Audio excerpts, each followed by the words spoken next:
Sandy Says Read. Welcome to the channel. Tonight we are going to do a book review, partial book review, and discussion of Why Zebras Don't Get Ulcers by Robert M. Sapolsky. I'm sure I got his name right. Robert M. Sapolsky. And I hope I'm saying his last name correctly. I don't want to be screwing that up. This is the third edition of the book. The first one came out in '94. Well, hang on, I think. Yes, 1994. Originally published in 1994. This edition came out in 2004. All right, this is a nonfiction book, obviously. And the whole reason I got this book and started diving into a nonfiction book on stress is because I have characters in a couple of upcoming novels who really are deeply stressed. They've got stressful situations, things going on with them that I just needed more background than you can get, than you can get just off Wikipedia. Okay, I wanted more in-depth research. I wanted more knowledge going into writing these characters and their reactions to things, their motivations for the actions they take. And I got a lot of that from this book. Now I've made some notes here because I wasn't planning on editing this. I've taken too much time to get a video up for you guys, so there's no editing. I'm just gonna do this, get it out there, be done. So here's the notes. This is 539 pages. Quite a lot of notes and credits at the back, though. It's not 539 pages of stress. There's pages 419 to 539 are like credits, notes. There's 19 pages of an index in the back, but this is good. There's a lot of research and this is beefy. Okay, this is a beefy book. Let's see. So the 30,000 foot view of Why Zebras Don't Get Ulcers. I wrote it out for you. This is a sometimes humorous nonfiction guide on how stress screws us up emotionally and physically. Now, the more in-depth dive, we're going to do a discussion of this book now, and I've written down, this is a discussion of how psychological and physical stress affect us. They affect our immunity, our sleep, our memory, personality changes, aging, pain tolerance, and so on and so on and so on. It's all in here. This is, I mean, it's chock full of all of it. But Sapolsky doesn't just tell you how stress affects you, I mean, all the way down to the cellular level. He discusses that in here too. But he doesn't just tell you, how, but he tells you the why, and he gives some tips on how to reduce stress or how to manage stress in your life. But not all stress is bad. And he points this out as well. I mean, not every stressful encounter is something to stress out about. Not every stressful encounter is something that's going to, send you into cardiac arrest. Not every stressful encounter is going to, contribute to, these cancer-forming tumors or cancer-forming problems, in your body. Not every stressful event is a negative thing. We do need stress in our lives to a point, everything in moderation, right? And he discusses this in the book as well. And I appreciate that. I wrote this down for you. Just like the zebras in the wild, we need some stress response ready to activate and motivate us away from attacks. And there's your zebra. The zebra analogy is woven into this book so cleverly, so often, that it's quite humorous. And I mean, in the 30,000 foot view that I just read to you guys, there is humor in here at times that it's not startling, it's clever, and it's woven in there, and the author kind of pokes fun at himself in here often enough that it was clever. I enjoyed that in here as well. This wasn't like a stuffy textbook about, stress is bad for you, and here's why, and here's the lab test that used to happen. It wasn't like that at all. It was written like a friend chatting with a colleague about, here's how we used to do this with lab rats. It was very well done. And I have an example for you. Let's see, page 326 is the humor example. Let me find it. Pause with me. Okay, here we go. Page, I don't know if you guys are going to be able to see this or not. Let's see if we can do that. Page 326, there's these two pictures at the top of the page.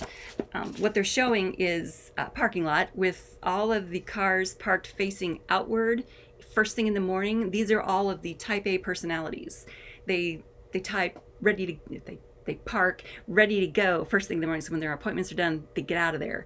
And then the type B personalities, or the non-type A personalities, they park like normal people in the in the afternoon or later in the day.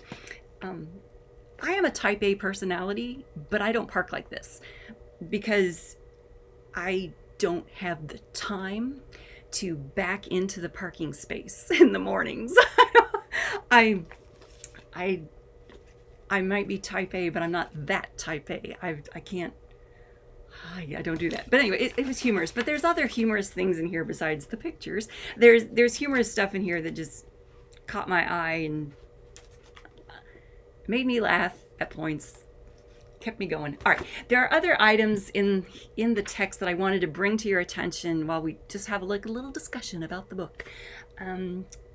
Page 94. Let me get to page 94. This is the prenatal stress. Okay, prenatal stress, I cannot even imagine. My sister has had 3 children, and I cannot even fathom the stress that she had to go through just existing while with child, and while working while with child, and while just going through life while with child. I cannot imagine. But factor in living in an area where, and this was not my sister's situation, but factor in, let's say you live in an area where food is scarce while you are with child. Sapolsky does that for us. All right, let me find, It turns out that during development, beginning with fetal life, your body is also learning about the nature of the world and, metaphorically, making lifelong decisions about how to respond to the outside world. And if development involves certain types of stressors, some of these decisions cause a lifelong increase in the risk of certain diseases. Consider a female who is pregnant during a famine. She's not getting enough calories, nor is her fetus. It turns out that during the latter part of pregnancy, a fetus is learning about how plentiful food is in that outside world. And a famine winds up teaching it that, geez, there's not a whole lot of food out there. Better store up every smidgen of it. Something about the metabolism of that fetus shifts permanently, a feature called metabolic imprinting or programming. When I read that, as I was going through this, because when I read that, I went, oh my God, I have a character in one of my fantasy novels who is pregnant when she is in a situation where food is extremely scarce. I mean, it's a stressful point in the novel. And then I have a sequel to that novel where the child is out running around, and I need to make sure that that child has a thrifty metabolism, because look, the mother was, I mean, she was starving. She was starved during her pregnancy.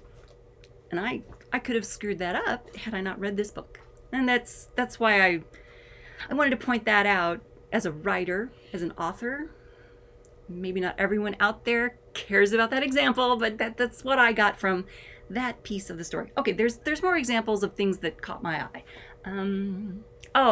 I want you guys to indulge me about this breathing thing on page 247.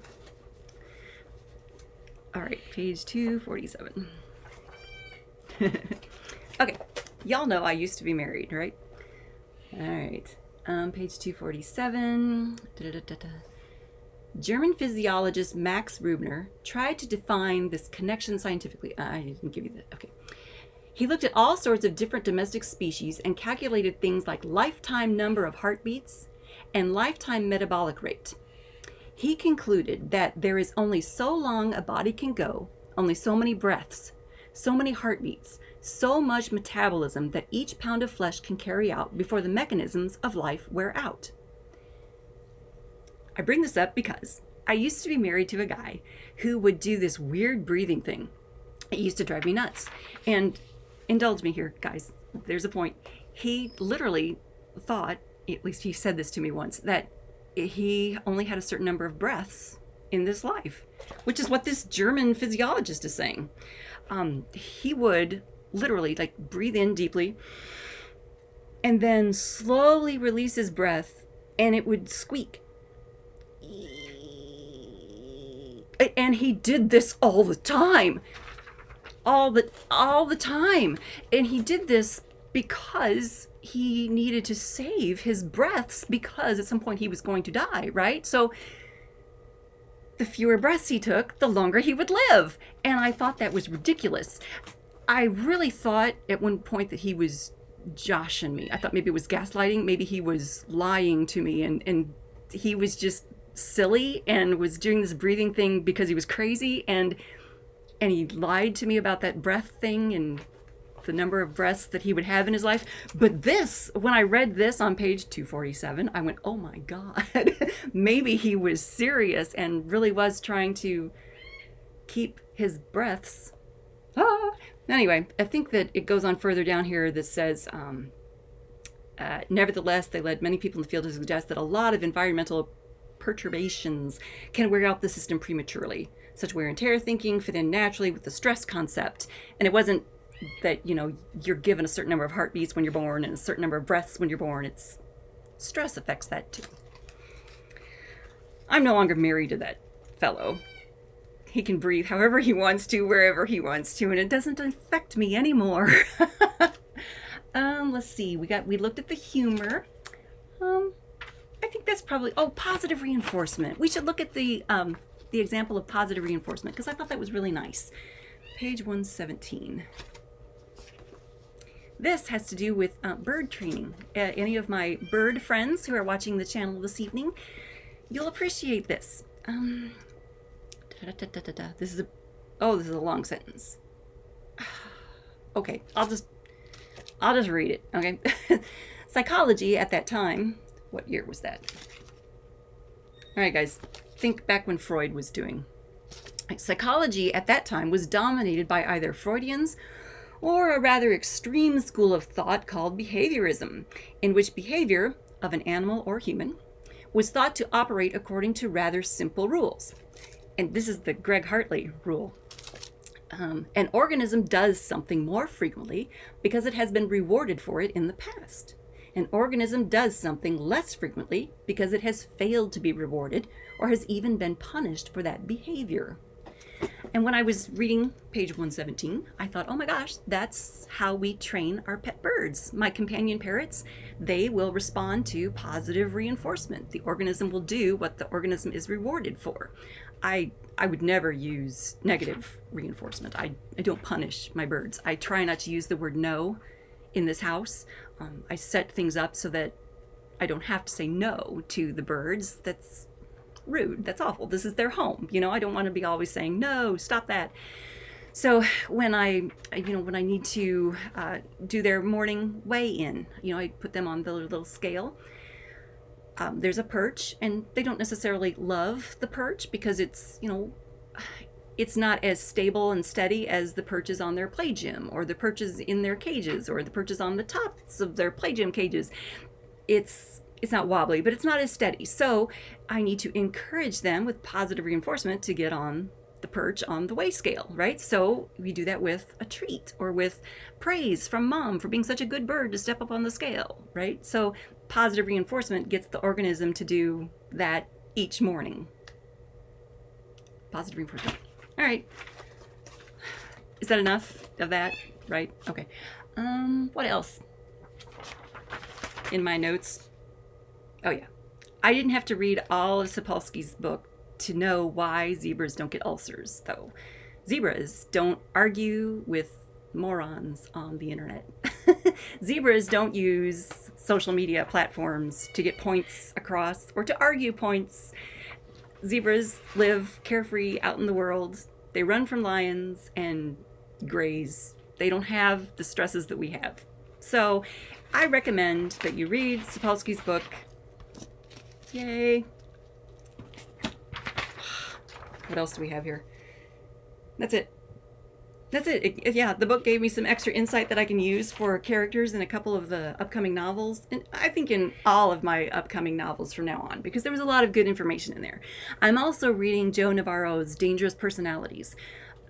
Even though I was married to a dangerous personality and didn't know it, but I dated a dangerous personality after my marriage, and that I knew when it was happening and got out of that with a restraining order.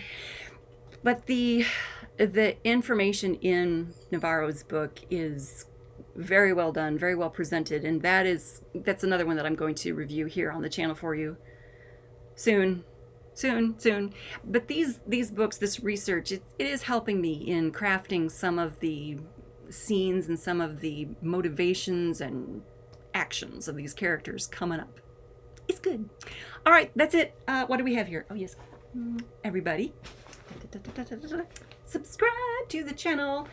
Click the thumbs up, please, because we enjoy talking about zebras and stress. And subscribe to the channel, because you never know when I'm going to upload a video. It has become so random. I'll try to do better. Thank you so much for tuning in, and leave some comments below about stressful stuff in your life. Let's talk about stress and, work through it together. All right. Thanks so much, guys. Bye.